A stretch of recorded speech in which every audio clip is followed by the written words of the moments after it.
కటాక్షము చూపాలని, నీ పట్ల దయ చూపించాలని, నీ పట్ల ఆయన దక్షిణ హస్తము ఉంచాలని, ఆయన తన బాహువును నీ పైన ఉంచాలని, ఆయన తన ముఖకాంతిని నీ పైన ప్రకాశింపచేయాలని ఆయన ఏం చేశాడో తెలుసా?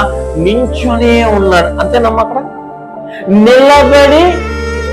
నిలవబడి ఉన్నాడు. యెహోవా న్యాయము తీర్చు దేవుడు, ఆయన నిమిత్తము కనిపెట్టుకుని వారందరూ ధన్యులు. ఆయన ఏం చేస్తా ఉన్నాడో తెలుసా? ఆయన నీ కోసము నిలవబడి ఉన్నాడు. ఎందుకు నిలబడ్డాడు? నిన్ను కటాక్షించటానికి, నీ పట్ల కనికరము చూపటానికి, నిన్ను కరుణించవలనని ఆయన నిలవబడి ఉన్నాడంట. అక్కడ నువ్వు వెళ్ళట్లేదు ఆయన దగ్గర.